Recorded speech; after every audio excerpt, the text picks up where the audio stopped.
Welcome, friends and foes, survivors and killers. Let's sit around the campfire together and talk about Dead by Daylight. Specifically, a question that's become increasingly prominent as of late. What the hell is wrong with solo queue? What's left about solo queue? In life, it is said there are always three certainties. Death, taxes, and teammates who've had their brain cells confiscated, always ending up on your team. Have you ever met a good Leon? Be honest. Chat, be honest right this second. Have you ever met a Leon on your team that's good? Like, ever? I'm not talking about, like, your friend that, like, switched to Leon for, like, one match or plays him, like, once in a blue moon. Have you ever, like, gotten a random in a match and been like, wow, that's a good, that Leon was a good player? Or you had, like somebody who actually, like, mains Leon who's actually really good at the game? Once he hits, but I remember that one Leon that Urban evaded in Swamp on Friday. Yep. I've never met, I feel like most Leons I get are Papegas. Right now, I never get Leons that are good on my team, period. I don't know what about it.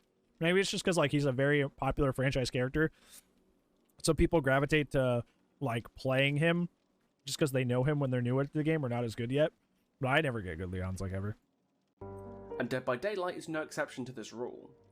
I'm sure anyone here who's ever played Survivor will have had at least a couple of matches where teams just do the most questionable shit a human being could possibly conceive of and get everyone killed. Which is why from as soon as it was introduced, the Survive with Friends feature remains one of Dead by Daylight's most prized post-launch features, and to many, its most controversial. You know, REverse doesn't have that right now? REverse just released their own, like ASIM game. REverse doesn't have you can't, like, queue with your friends and stuff. Isn't that wild? When I heard that, I was like, really? I thought we were, like, way past that at this point. Like, way past that. That would be something I would implement, like, on launch. It's weird that they don't have that. It's weird. I first got into the game in early 2018, but I was aware of the game and conscious of its community long before then. I don't think DBD's had an issue that's been more hotly contested over a longer period of time than voice comms. While DBD doesn't have any comms systems in-game, Survive with Friends groups will often communicate with each other through third-party programs like Discord. For as long as I can remember, this has drawn ire from certain niche figures in the killer main community.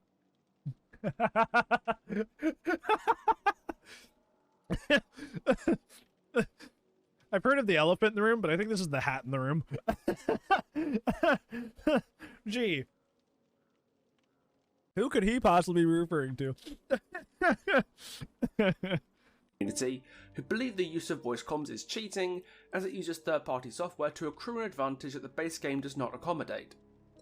They'll say that Survive with Friends breaks the game's balance completely, and the feature should be removed if behaviour can't police the use of external voice comms. To those people, I have two things to say. One, please go outside. And two, he's right though. If it was such a heinous crime, you'd think that things like the Community Cup behaviours drafting up, and every other tournament behaviour themselves has ever tried to host, would try policing those programs. The fun of playing party games is the party. You know what I'm saying? Like, the fun of playing party games is the party. Like literally think of the word party. Like, you go to a party, you're hanging out with a giant group of people. You're interacting, you're doing stuff together, you're laughing together, you're having a good time together. That is the point of grouping together. That is the point of a party. So, like, this idea, that'd be like some person walking into a party and going, everybody stop, stop. I'm here, time to pay attention to me. like that, everybody would kick that guy out, right? Like nobody would want to hang out with that guy, right? Like, that'd be dumb. So it's just like, I don't get the gripe over this. Like, people play games with their friends, dude. It's not that big of a deal. Like not. I don't get it.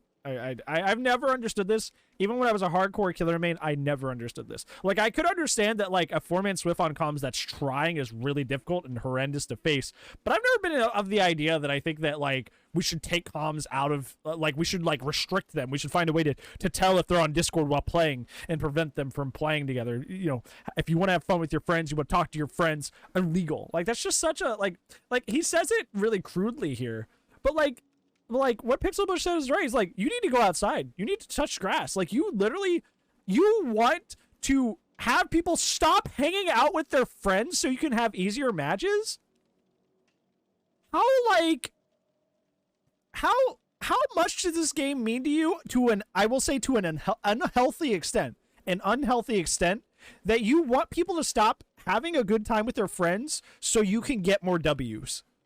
Like, that's dark to me. Like, to me, like, it's funny. Like, to everybody else, it's like funny. It's like, haha, I can't believe he thinks like Swift OP and it should be removed out of the game.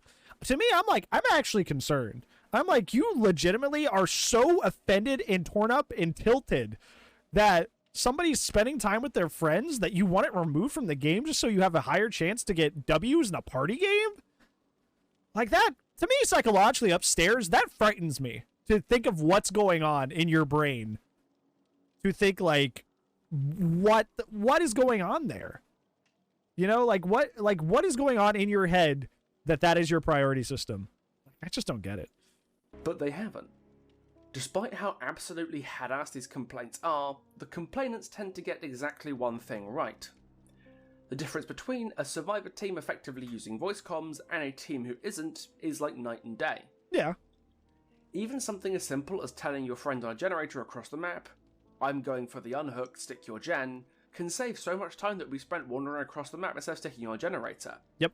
It can really be the difference between completing a generator and being forced off it. And that's to say nothing of the more complex communications a team can pull off, like sharing perk info so a team can play around, say, a Deliverance or Unbreakable, giving callouts to allow the team to keep track of a stealth killer, or coordinating exit gates to ensure a save against a killer camping in the endgame. These are all things that solo queue players can hypothetically work around, often by dedicating perks to info like Bond or Kindred, but become far smoother with clear voice comms and free up perk slots on a team. This creates an issue for behaviour's balancing of the game, where they have to make Dead by Daylight as fair as they can both for solo queue players and players on full comms. They need to make solo queue able to stand a decent chance without allowing Survivor with Friends teams to dominate. This was the problem. Hold on, let me go back to that screen. This was the problem with Boil Over, like old Boil Over, when it was like way better.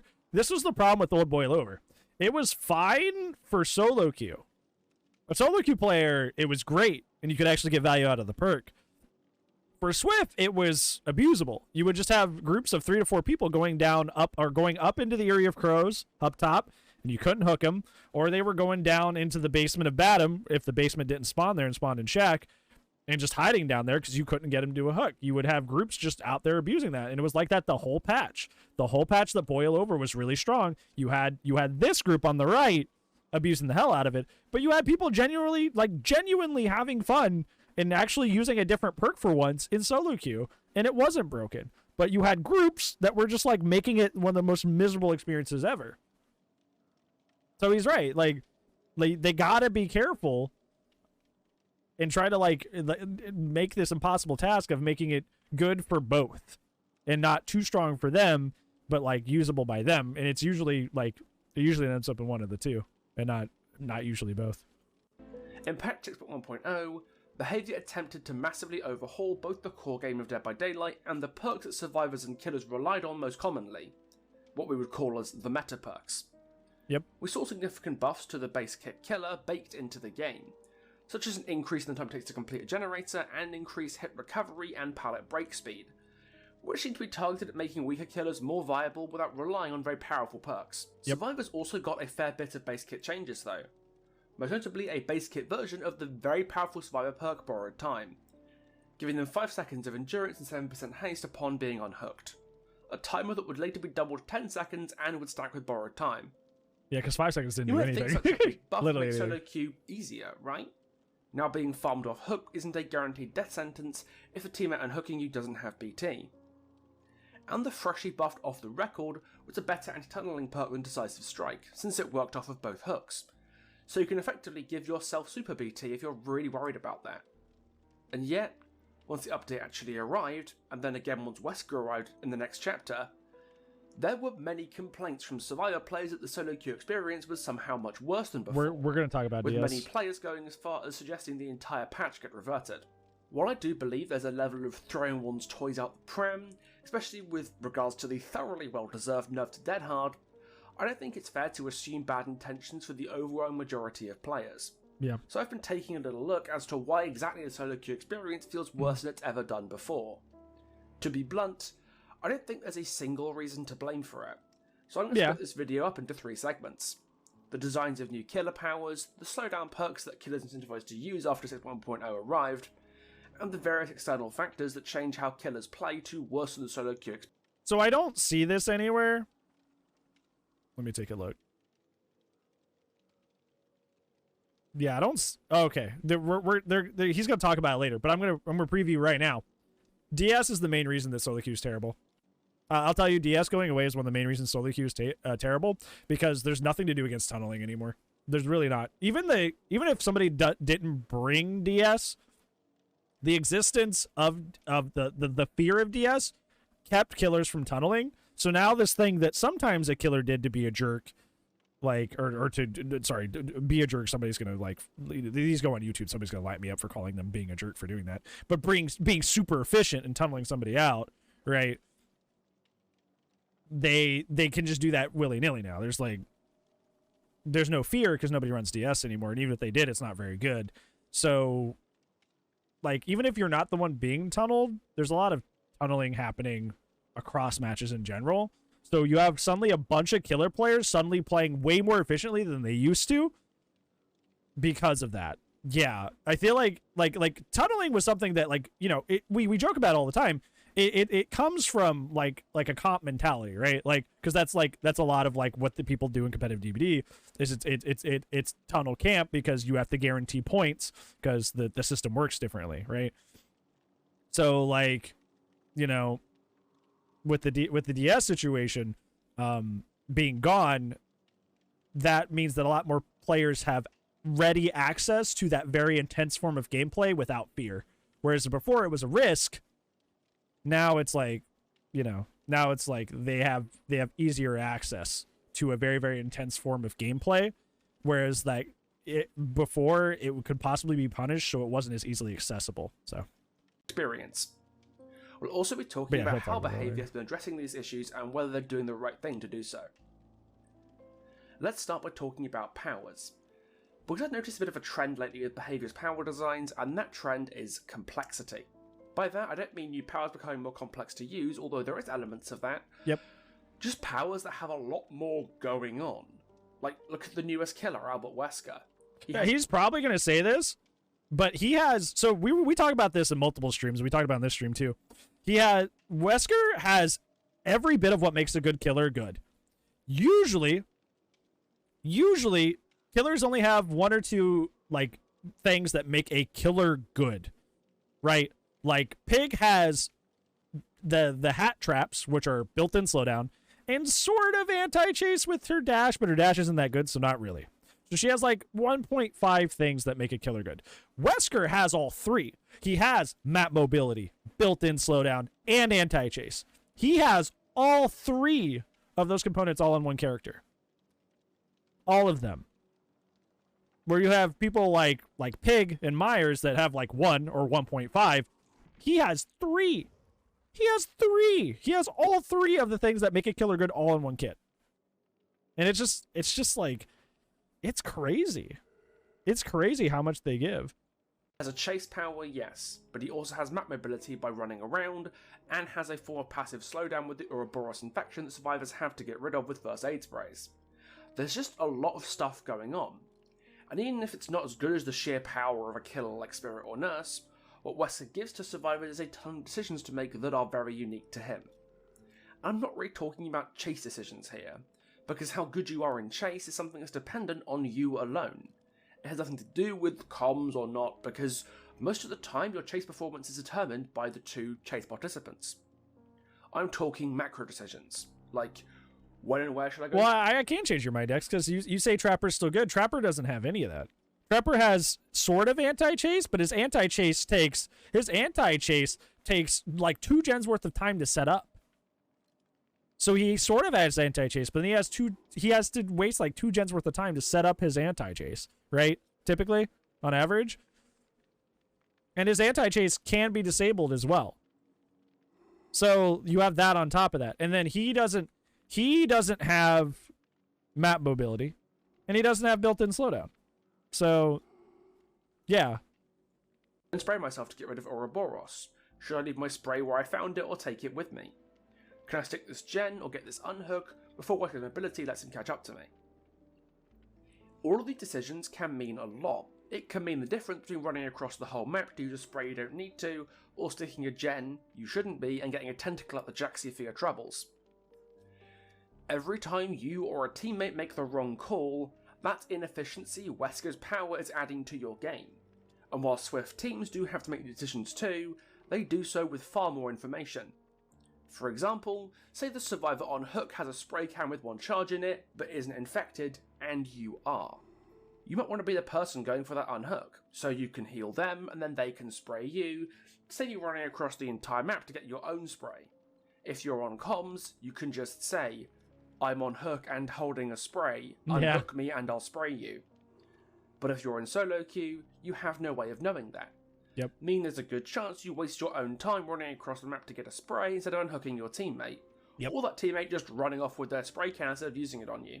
Yeah, that has This is happened doubly before. true since Wesker is the newest killer, and survivors haven't really cottoned on to playing against him properly yet.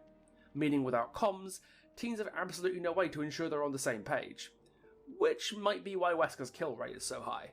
Yep. A lot of these killers who have more decision points baked into their design typically have higher kill rates, because the more decisions survivors have to make, the higher their chance of getting some of them wrong. And in solo queue, you don't have the information you need to make informed decisions a lot of the time. Look at these new stats. The top 7 killers, all MMRs, all have outside of chase mechanics that force survivors to make decisions unique to that when killer. we went over this exact when we went over the odds video talking about these stats, we talked about this. We talked about how they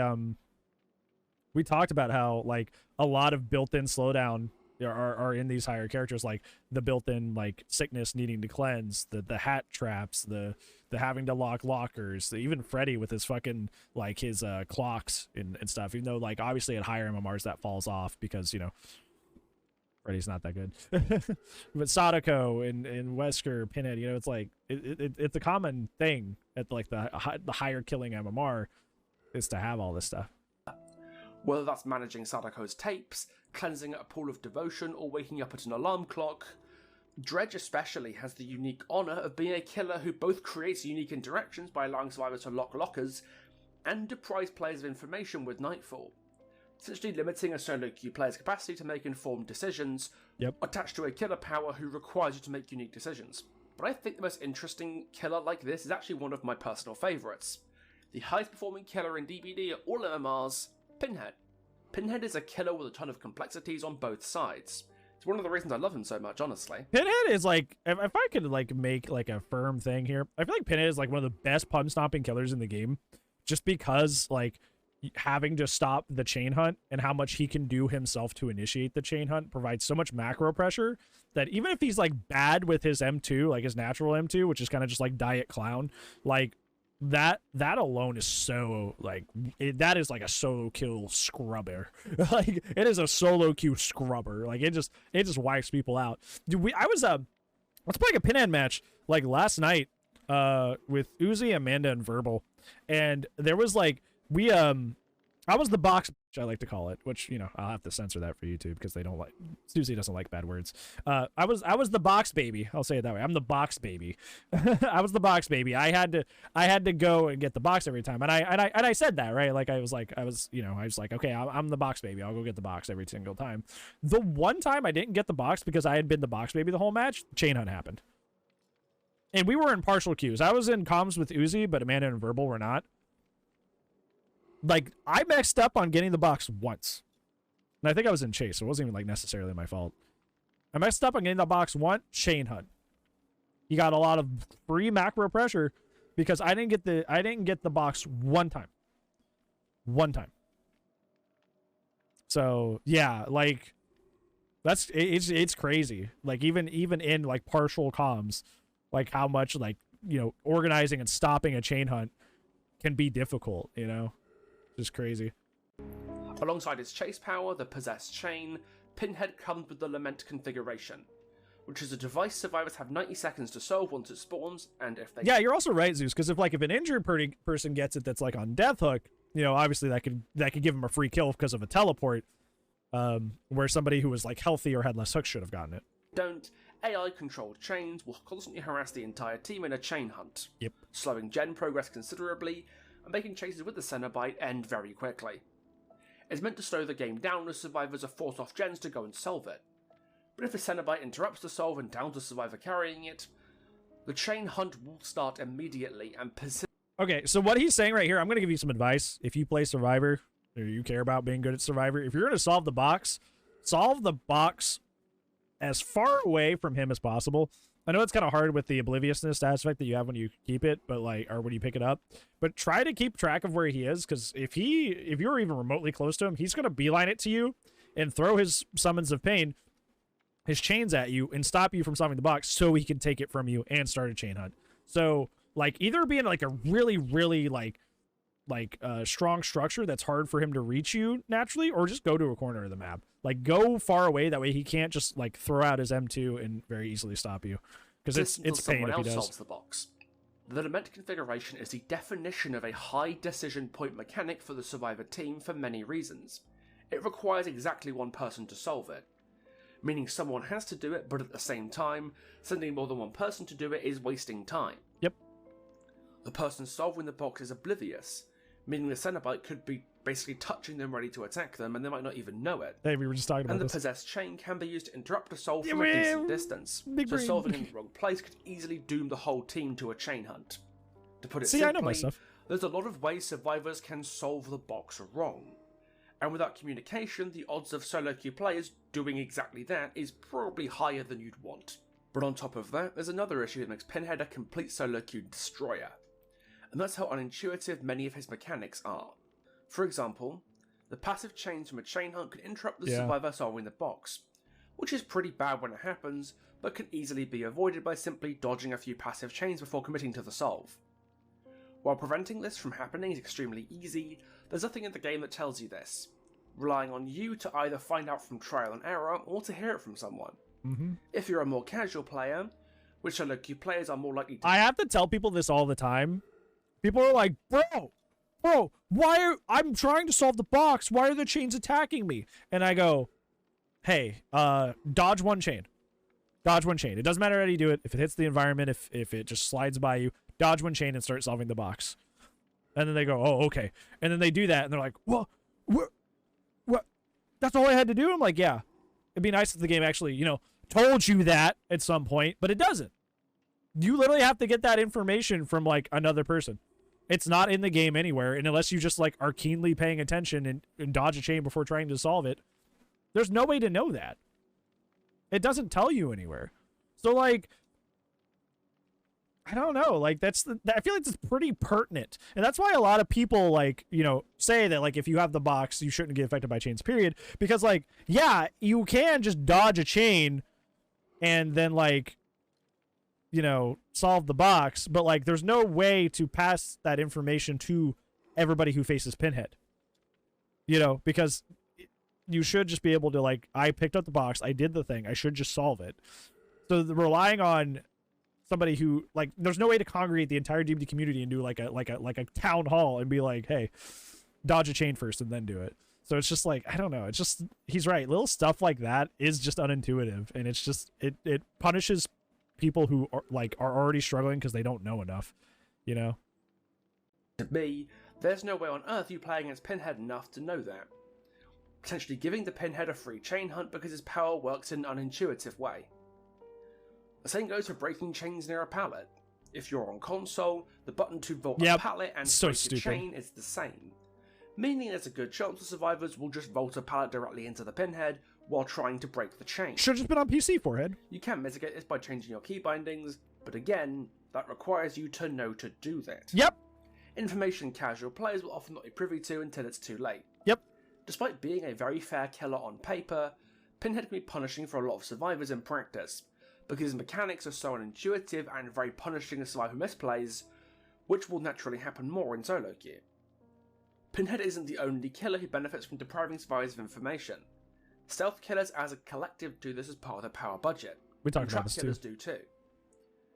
By making themselves or their traps harder to detect, their whole thing is catching people by surprise, and that's far easier to do when the information and therefore the agency to play around them is mitigated by the lack of comms. This even extends to killers who are paralytically niche like twins, who function in a very different way to every other killer in the game, and despite being out for almost 2 years now, are so chronically underplayed that very few survivors know how to really use those counters, especially in solo queue. Do you know how many people don't know if you crouch by Victor, he doesn't get Killer Instinct? How many people don't know that?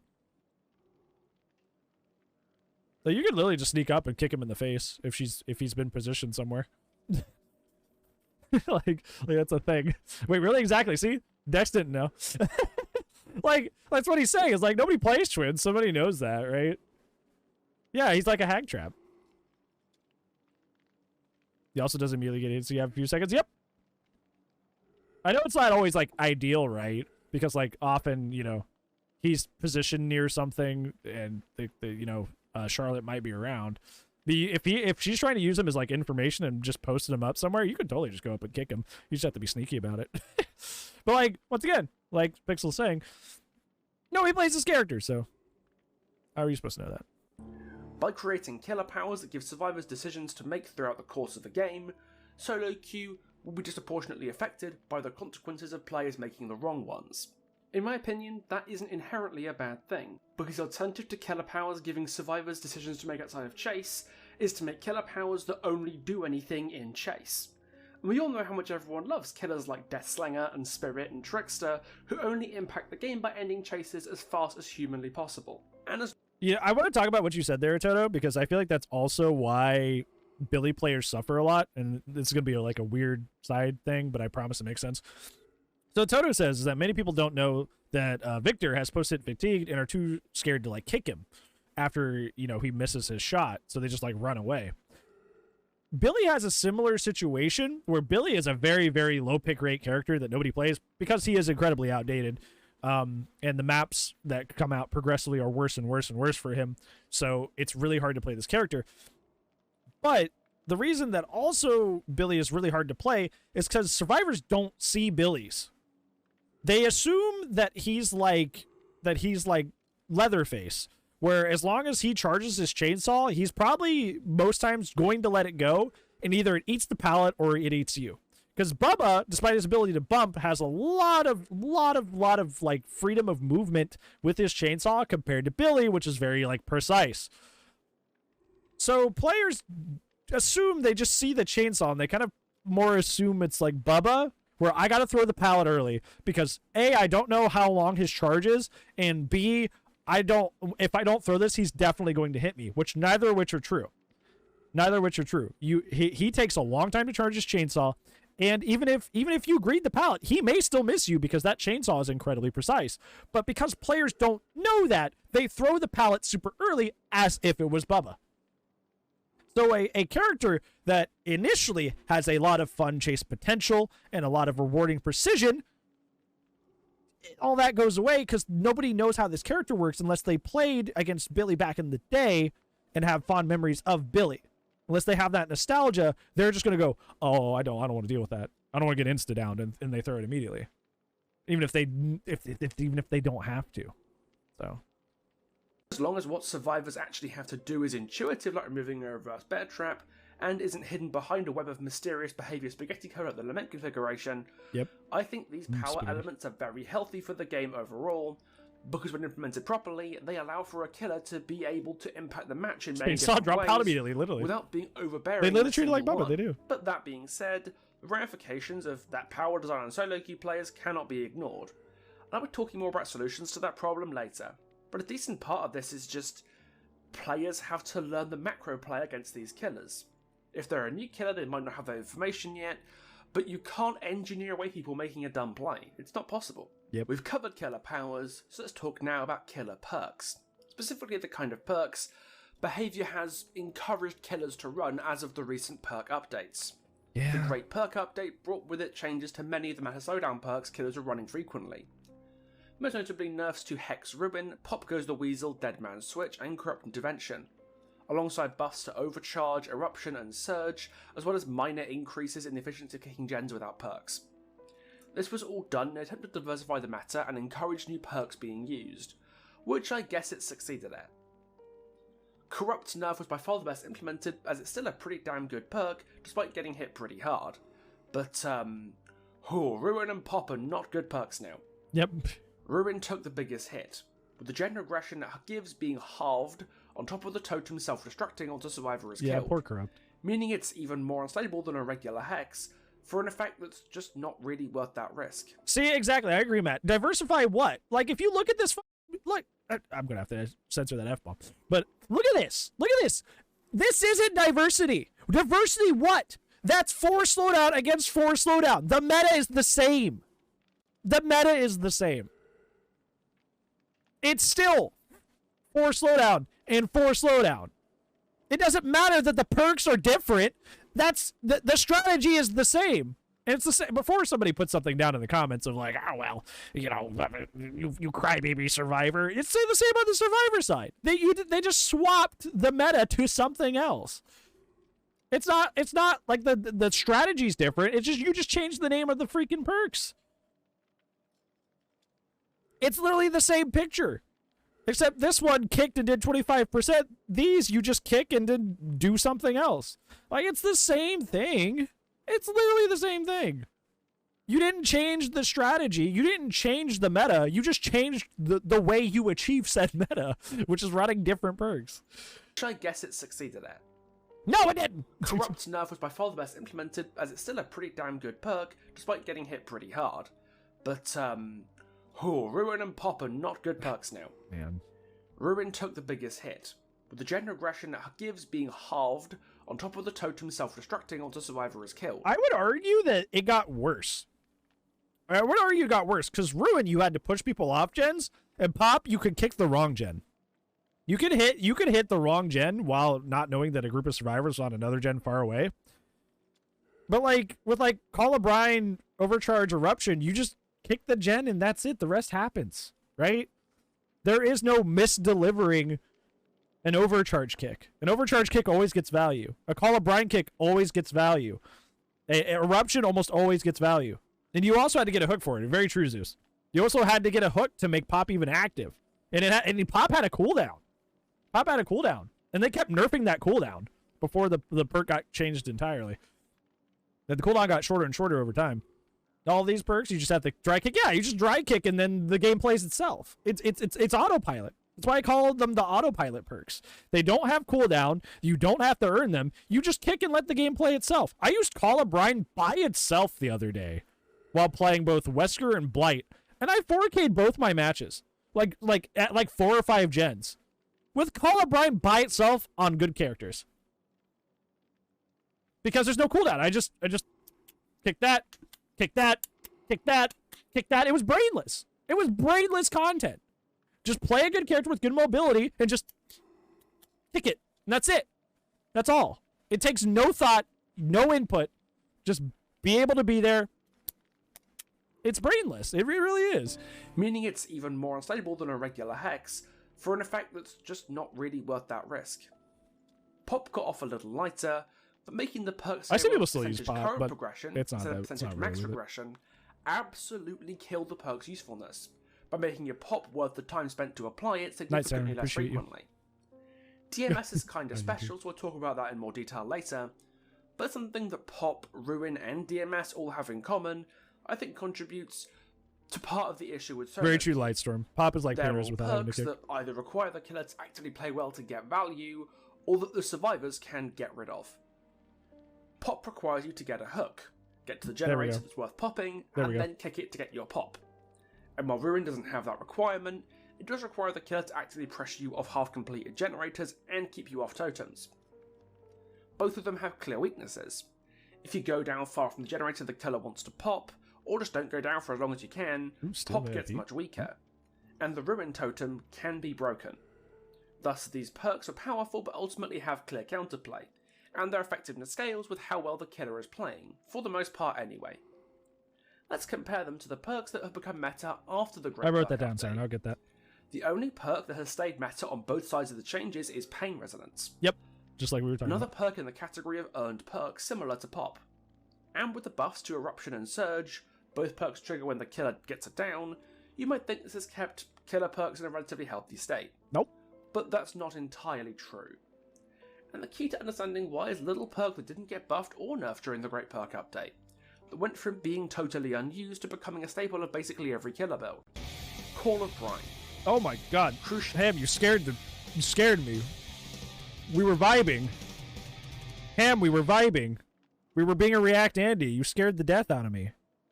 I feel like my life expectancy just went down by like 5 seconds. You just like kicked the door into my house and brought in 34 people. Hello. Actually, this perk does not have an activation condition beyond just kicking a generator, and it causes that gen to regress at double speed, aka old ruin speed, while giving you information when someone passes a skill check. This is something that I heard a lot of my Survivor friends say too when Call of Bran came out, was like, isn't that just ruin? Weren't we trying to get rid of ruin? This is just kick ruin. And nobody believed them. Nobody believed them. Nobody believed them. We're like, is that just kick ruin? And everybody was like, yeah, that's not kick ruin. Lo and behold, it was in fact kick ruin. It was like Scooby-Doo. It was me, Ruin, back from the dead. Except now I need a foot, which does sound more like something Ham was interested in. But anyways. Generator. It got overlooked when it first came out because it didn't synergize well with the gen perks at the time, since Ruin stopped you from kicking generators and Pop took a big chunk of progress out at once, leaving little time for Call of Bran to get its effect going.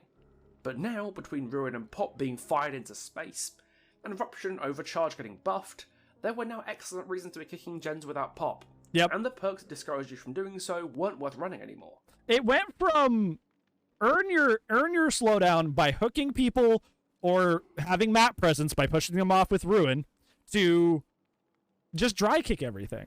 You took the effort out.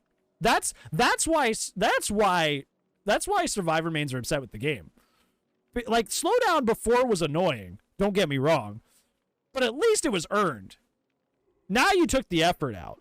Now everything's just a dry kick, and then the game kind of autopilots itself. That's the frustration that people have with this game. Yeah, see, exactly. And Ham is like quite literally won tournaments for this game, correct? Right? I'm correct in that? Haven't you won multiple tournaments for this game? Or participated at least? I feel like you've won. I feel like you've won a lot. Right? Like you are like literally cracked at this game. Four. This homie has won 4 tourneys. 4. He knows what he's talking about. He knows what he's talking about. And even he's like, well, at least Pop was earned. At least Pop was earned. Right? At least Pop was an earned thing. Now you just take the effort out. Now you just dry kick everything. You know? And it's just like people don't mind oppressive things in games. I'm going to say that to you, and that includes DBD. I know it's not going to seem like it right away because the community is really, really whiny. But people don't mind oppressive perks in this game as long as they're earned. I've said this before. I'm going to say this till I'm blue in the face. Nobody gives a crap about Spirit Fury. The power of having a pallet just disappear from your hands where you're trying to stun someone, that's extremely powerful, but nobody cares because you had to kick 2 pallets before that even happened. Nobody ever shames that perk. Nobody ever hates that perk. Nobody cares about Spirit Fury because it's earned. People like powerful effects in this game.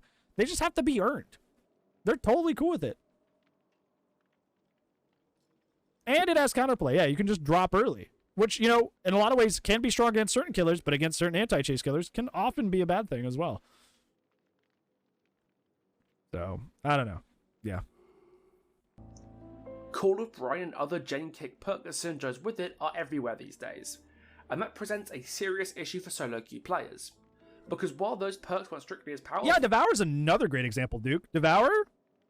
I like, people can be frustrated that Devour's happening, but I rarely hear people say Devour's OP because nobody checked for totems, and they had to not camp to get it.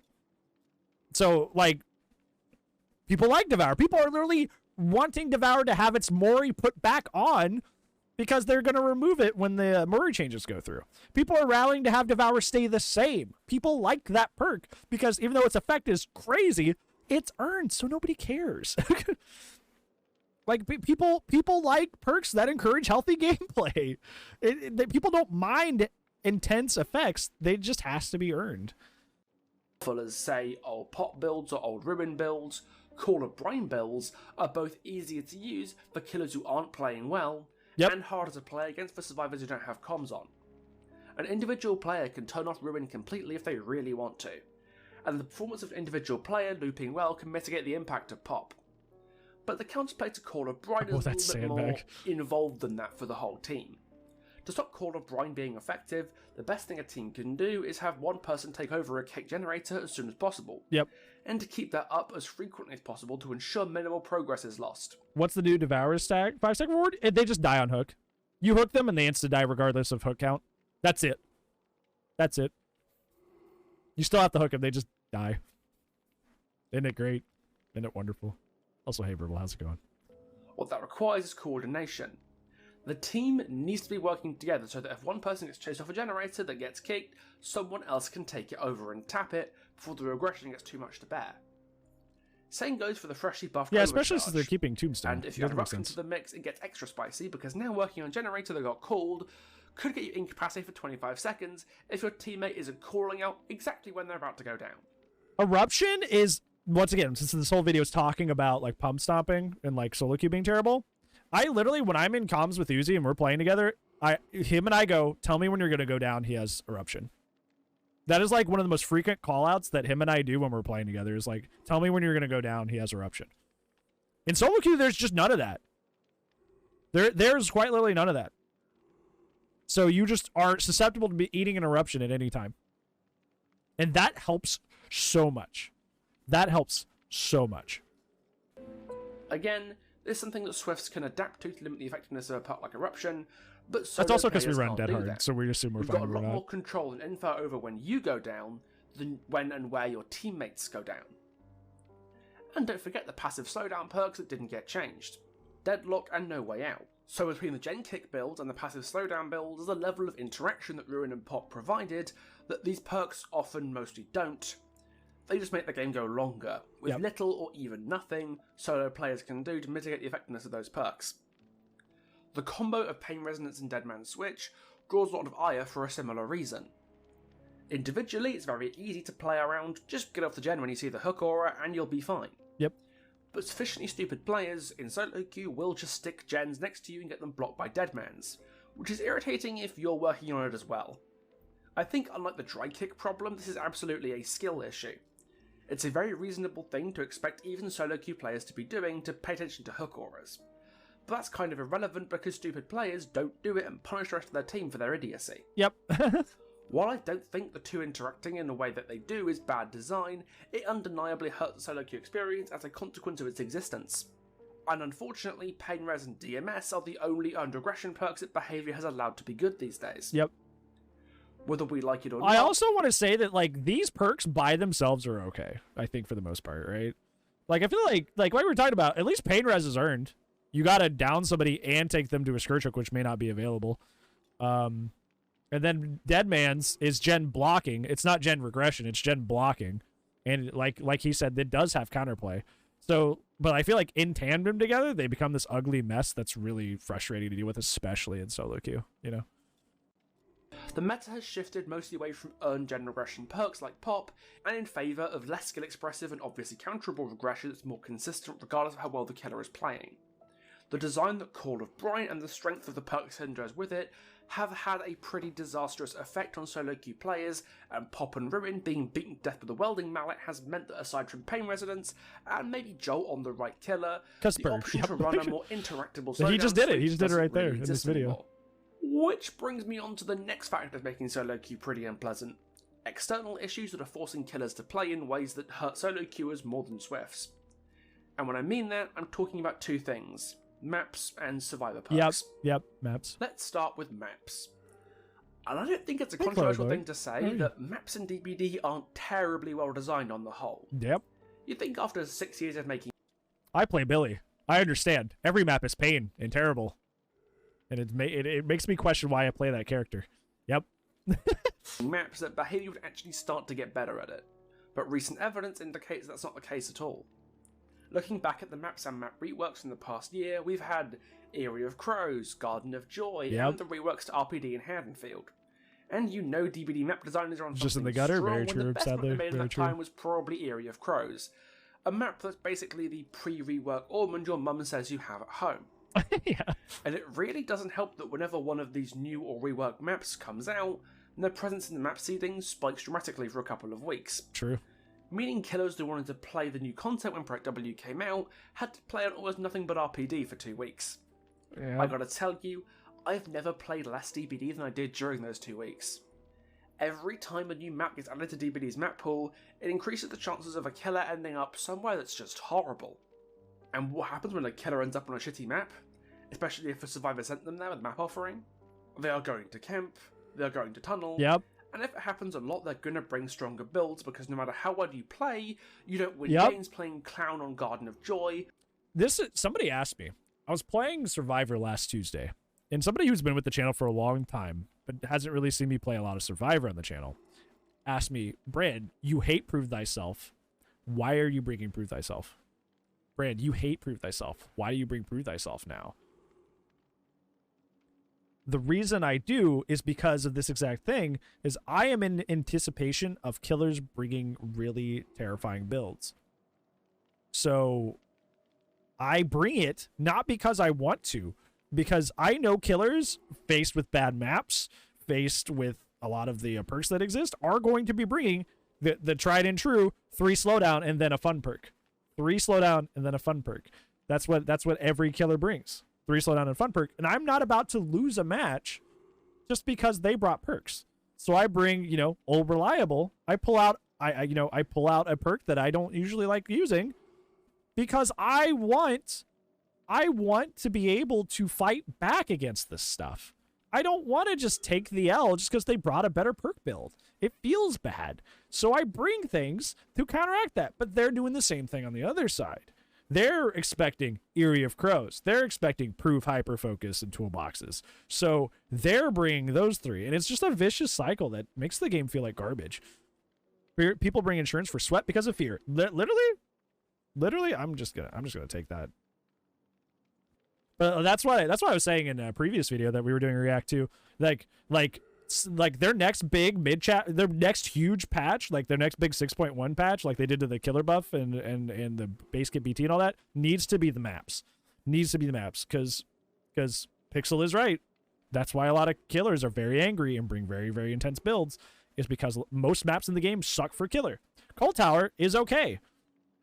Wreckers is okay. Midwich is actually good for killer. That's 3. That's 3 maps. That's 3 maps, dude. Shelter. Okay, 4. You're right, Shelter. I forgot Shelter. 4. That's 4 maps, dude. 4 maps that are actually like either balanced or killer sided. 4. 4 maps. Some realms come with 5. There are singular realms that come with more maps than there are good killer maps in the game.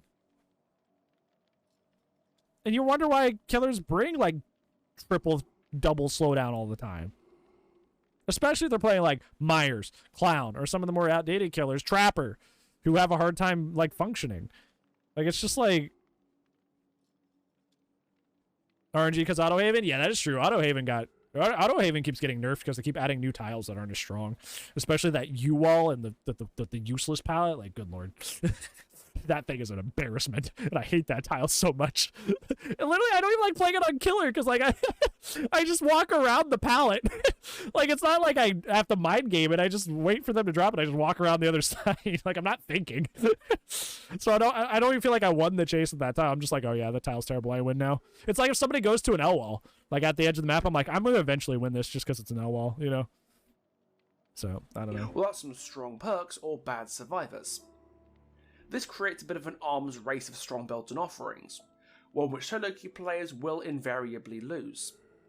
They don't have the communication to effectively abuse very strong maps like Badham or Haddonfield, and killers resorting to camping and tunnelling disproportionately affects them for the inefficiency reasons I talked about earlier.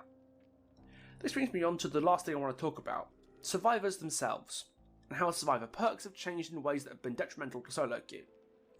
Similar to how I think the regression perk changes in the Great Perk Update kinda made the problem worse, I believe the anti-tunneling perk changes that patch brought have caused more problems than they We talked solved. about this at the beginning of the video. Yeah, baby, it's time to talk about off the record and decisive strike. Yeah, here we go. DS, how the mighty have fallen. Once the scourge of killer players for years, DS has now become a perk you just don't see anymore, due to its change in 6.1.0. I still don't get this, and if you've been with the channel a long time, both YouTube or Twitch, since it's going on both, you know what I'm about to say. The perk was fine. The perk was okay right before they nerfed it, in my opinion. I think all they had to do was make it to where DS deactivated in the end game, and it was literally like it would be a finally perfect. It was deactivated by progressing the game at all. Even if you tried to force it, that meant you didn't progress the game for 60 seconds. The only thing that was left was like, hey, there's no such thing as tunneling in the end game because the game's over. Like, I'm just trying to get a kill. That was literally it. And that it literally would have been in the most perfect of places it's ever been. And I'm saying this as somebody who this perk made me almost quit the game at one point. The only time I've ever actually considered quitting Dead by Daylight is DS when it could be activated anywhere. You could be DS'd off a gen, DS'd off a hook save, DS'd off of a pallet save, like no matter if you were tunneling or not. This perk almost made me quit the game, and I thought it was in a perfect place finally right before they just gutted it by removing its stun time. So, I don't know.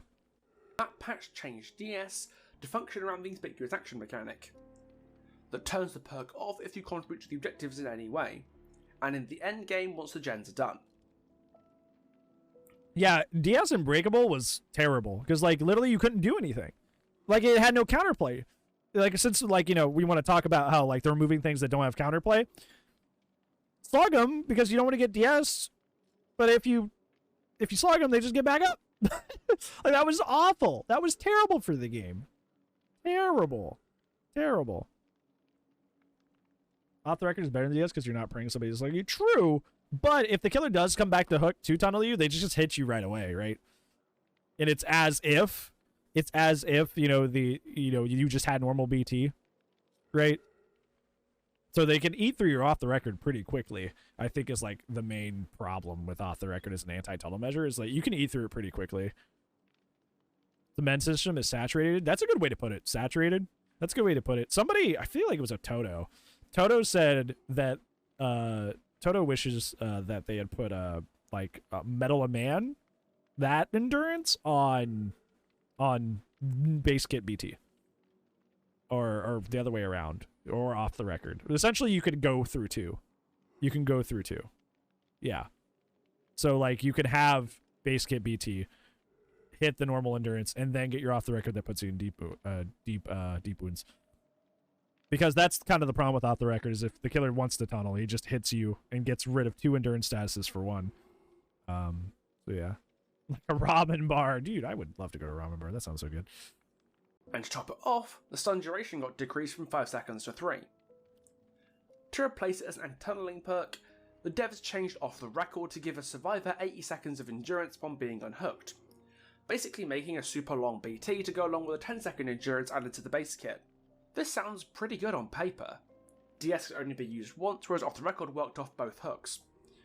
But there's an issue with the way the 2 perks work that means despite off the record seeming stronger on paper, I believe it's actually the worst of the 2 at deterring tunneling from a design perspective. If a killer hits you off hook with decisive strike, you'll just take the hit on your base kit endurance or BT, this is what we just talked about. And then the killer has to actually chase you, down you, and make a choice. Do they pick you up and potentially eat a DS, or slug you until your DS times out? Whatever they choose to do, the threat of DS means they had to play a bit differently. So a lot of killers just won't tunnel at all because of the threat of DS, putting them off. Because that's such a time sink, That's such a time sink. You have to eat through the BT, which gives them a speed boost, which probably gets them to a tile, and then you have to have a full chase, and then you actually down them, and then you have to wait out the 60 seconds, and if you don't wait out the 60 seconds, you get hit with the 5-second stun, and they probably make it to another tile because of the stun, and that's a whole another chase. Like, it was such a time sink that tunneling in a lot of ways ended up not being worth it because it was such a time sink to do it. Time in DBD is gen time. I will say that till I'm dead. Time in DBD is gen time. And it was such a time sink that you were buying gen time for the rest of the team by getting chased, by, you know, getting tunneled. There was a negative to doing it. Now that just doesn't exist anymore. The time sink is like, you get him a speed boost by hitting the BT, and then that's it. That's it, right? You just have to do that first part. So, like, it's not as much of a time sink anymore. So. Plan. That threat was much stronger back when everyone ran DS, because you didn't know if somebody had DS you're or done. Yep. not. So a player who didn't run it was kind of protected by it anyway, because the threat of the stun was the deterrent whether or not you actually had the perk. Yep. Off the Which was record healthy. does not work that way. If the killer hits you off hook, off the record may as well do nothing at all, because you'll just take the hit on your BT or base kit endurance, and now the killer can tunnel you without consequence. Yep. As if you didn't even put the perk on. Off the record's better at combating incidental tunneling, where the killer might hit the unhooker or force a 1-for-1, and then go for the person who got off the hook. But if they're tunneling straight off hook, off the record doesn't really do anything at all. And nobody runs DS anymore because the nerf for the stun duration stopping the perk being deterrent against many of DBD's most popular killers. Yep. Because so many killers like Huntress, like Wesker, like even Trickster was just on the screen. I would count that. So many killers can just hit you right away. Nurse especially, Nurse, Blight, all of them. Like it's literally like, I don't know. Like they like you roll off the shoulder and within 3 seconds they can hit you again. Right? They roll off the shoulder and then they can just hit you again. They can just whack you again. You know, like it's as if nothing happened. And when you have so like half the roster's anti-chase now, that's half the roster that just looks at DS and goes, nice one. I'm just gonna down you again real quick. You know, and that's a problem. Talking about this earlier, but you remember when the obsession mechanic wasn't base kit and you would get a killer right at the start of the match? Yes, I do remember that. And that is every match now, Matt. That is the world we live in, Matt. Is those matches where, you know, DS caused an obsession and we all spawned in and then the killer's like, yay, no obsession, and just tunneled like crazy. That's every match now. Remember those matches being miserable? That's every match now. The killer has that scenario every load up because they know DS sucks. Just under 3 seconds, about one of which you spent getting off the killer's shoulder in the first place, means precisely nothing to a lot of killers. Nurse and Blake can catch up to you immediately, and so can the new killer, Wesker. Hey, I know my things. And in the month of September, those 3 killers alone represented over a third of all matches of Dead by Daylight. Yep. Let's take a gander right now. Let's look at Nightlight. Who's the most popular killers? So we have Wesker, Big Bull. These are people. We're looking for people who can easily catch you. People who can easily catch you after like a 3-second stun. Wesker, yes. Ghostface is popular because of his tome. Kind of a weird stat. Huntress, yes. Legion? Kind of? Not. Kind of. Myers? Not really. Nurse? Yes. Nemesis? Yes. Blight? Wraith? Possibly. Kinda, yeah. So, out of everybody who's above average, so we have 1, 2, 3, 4, 5, 6? 6 characters? 6 characters that would just look at a 3-second stun and go, and it makes sense. It's like, it's pretty obvious why these guys are the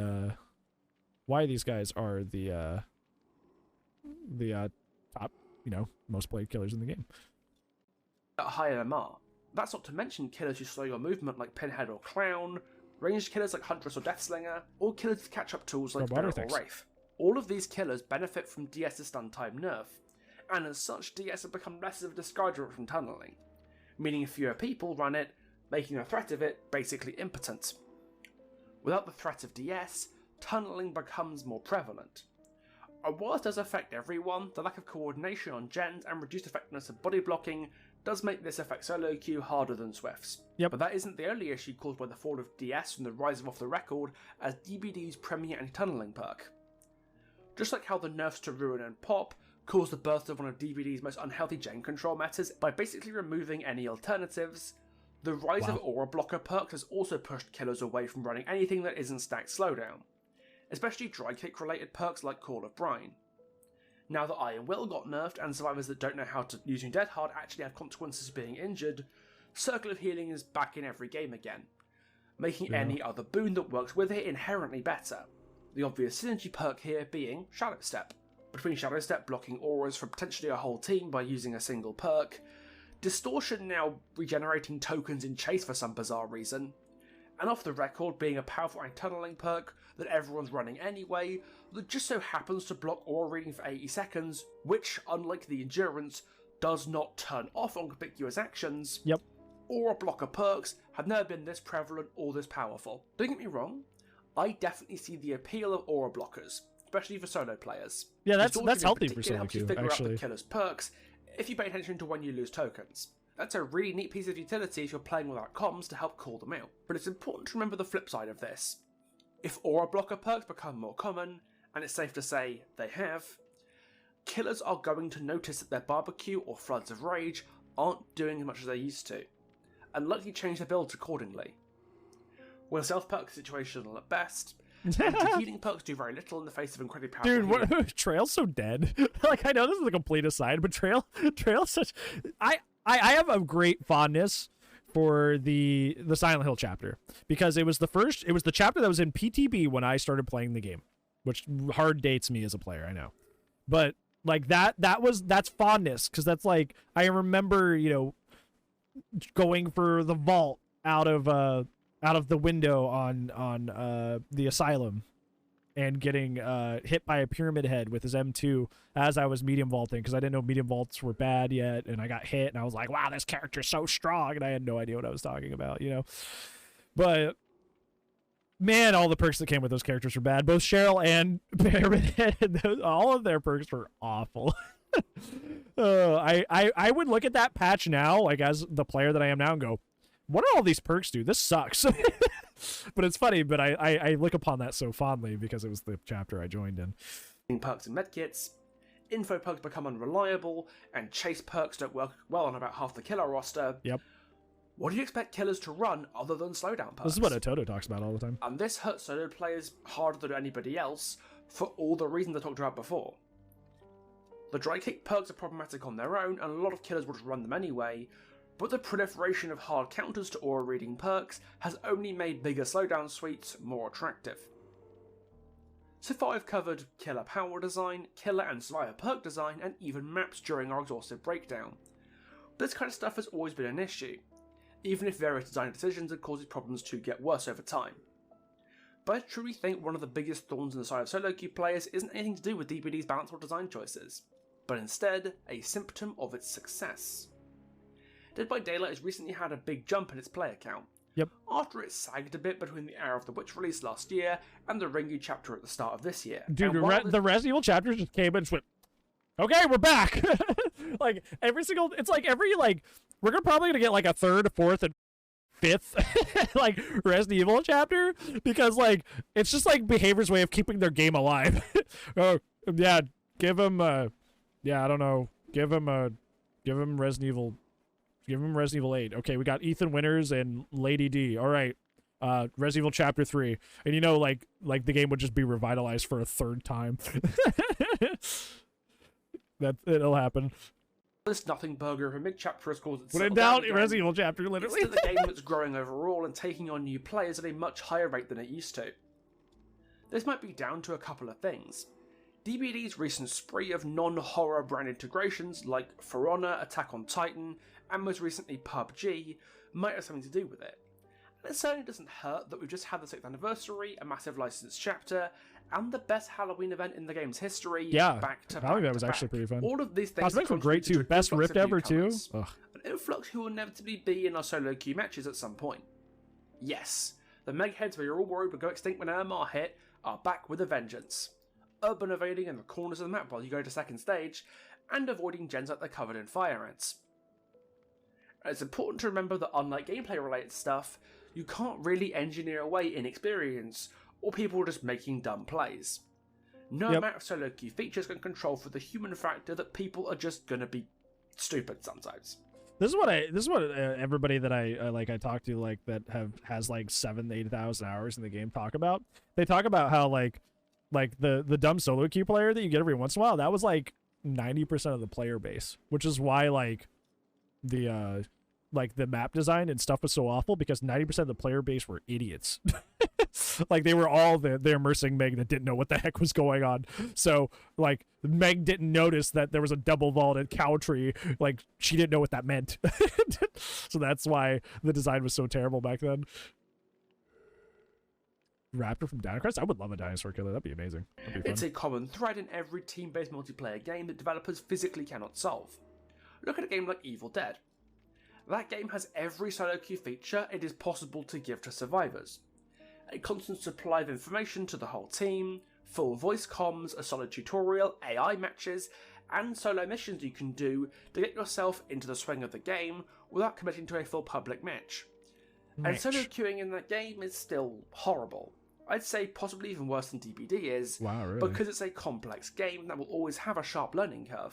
DBD is no different, and it only gets more complex with every new mechanic, or killer, or perk, or map that the game gets every quarter. Yeah. But while you can't control for human error, there's a lot... I had a friend come in the other day, was like, how do I get rid of this blue totem? Because they're relatively new, they got the game like a couple weeks ago. They're like, how do I get rid of this blue totem? It scared me, I didn't know what to do with this thing. And I was like, oh no, that one's on your side. That's a good thing. He's like, oh, okay. Yeah, you just leave that one and it just does nice things for you. Yeah, but like, you know, Michaela's been out, like the boon, like the Hour of the Witch been out since for like over a year now, right? That was October of last year.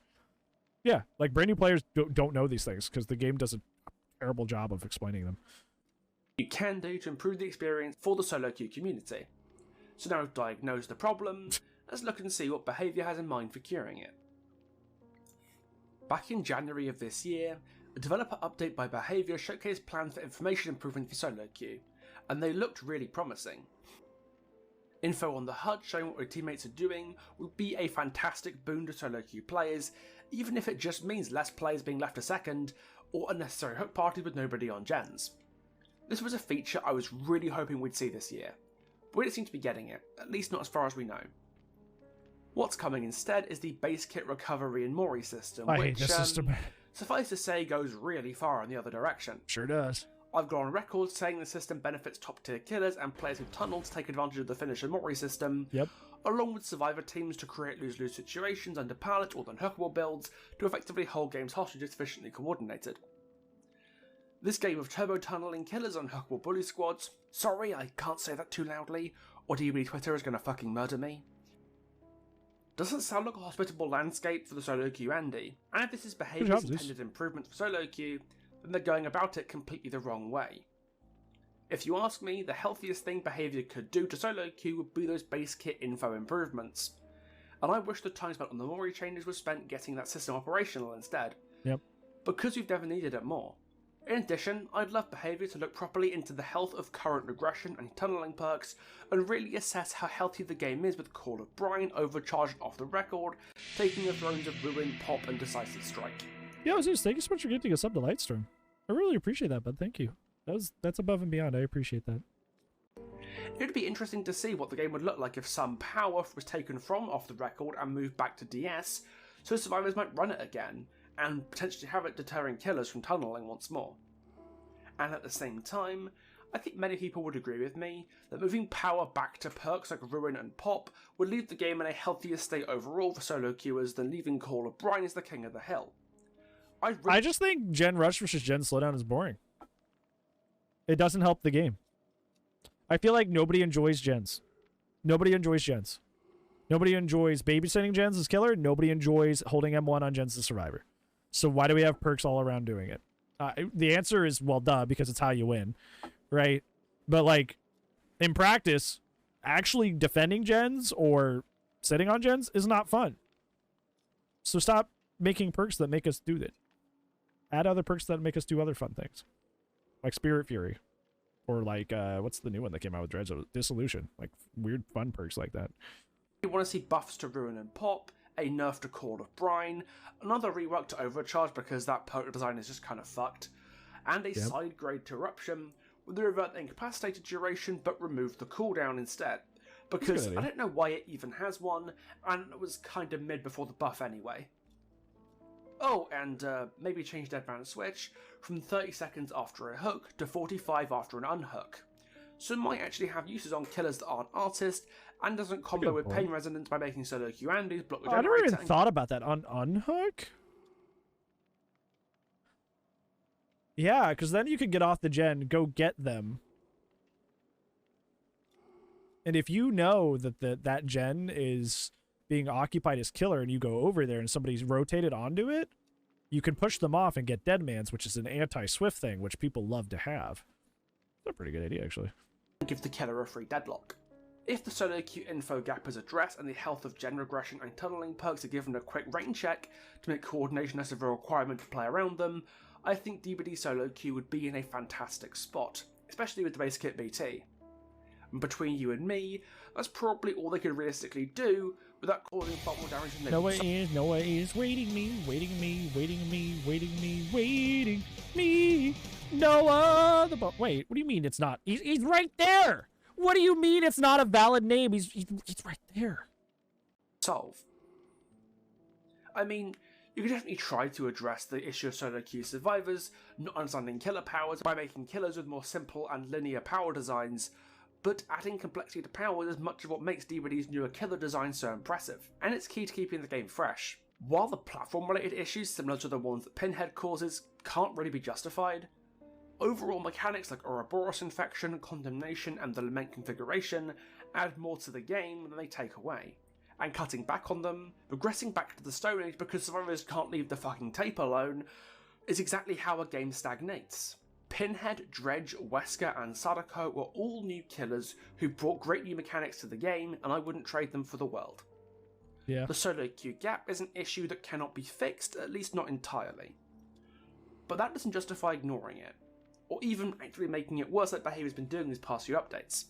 The new kill rate stats drop, showing that the kill rates right now are very close to behavior's desired kill rates. But that doesn't necessarily mean the game is in the healthiest spot it could be in. Yeah. Don't get me wrong, a lot of good stuff has been done with regards to perks. Hear me out. The reason you raise the kill rates is because you're going to buff solo queue. Right? Because that's going to lower the kill rate when you buff solo queue, because solo queue players will live more. So you buff killers before you buff solo queue, that way the kill rate evens out. Right? Like, that makes sense, correct? Does that, like, just like mathematically, that works out? Ideally, you would do them at the same time. But, you know, that may not be realistic. But, you know, if you did just buff solo queue, it would, you know, lower kill rates across the board for everybody. So if you raise the kill rate period, then, you know, it just evens out at some point. Will behavior buff solo queue? I don't think so. Oh, well, that's not good news. That is terrible news, actually. Uh-oh. That's no bueno. Dead Hard and general M1 killer buffs, but we still have a long way to go. Oh dear, is right. I just hope, as I'm sure a great many of this video's viewers do, that the next step forward behaviour has planned for solo queue doesn't come with 2 steps back. Well, that's my exhaustive and collected thoughts on DBD solo queue. What do you think? Am I misdiagnosing the issue? Am I missing something very important? Or do you think I've nailed it? Regardless, let me know what you think in the comments. But down there, do feel free to subscribe if you're new to the channel, leave notifications on if you don't want to miss an upload. I got something really exciting planned out for Halloween, a new entry in the Detention of Problems series, featuring my favourite horror movie of the 2020s. Not to mention some really hype stuff planned for November. My socials are all in the description too. You can follow me on Twitter, join my Discord server, or see me streaming on Twitch. That's all I really have to say, so I'll see you in the next one. Ta-ta for now. Okay, so, like, I feel like, since he asked the question, does he think that, he missed anything? I don't think he did. Like, honestly, I think he did a really good job of explaining it. I think even when I was a killer main, like, I started noticing, like, a lot of, like, these problems bleeding through. And I think it's always been, you know, lack of communication makes solo queue miserable. You know, lack of communication makes solo queue miserable. You know, like, that's a tale as old as time. I don't think anybody's gonna argue with you about that. But it got infinitely worse when they took away DS, because the game, irregardless of like what side you play, how you feel about it, it's better for the health of the game if there's some sort of anti-tunnel measure, because even though anti-tunnel, like, tunneling is a Even if tunneling is like a mechanic, that's a bit, oh my god, it is raid day. Hello. Thanks for playing games. Hello. It is raid day. Yeah, the anti-tunnel measure. That's what I was talking about.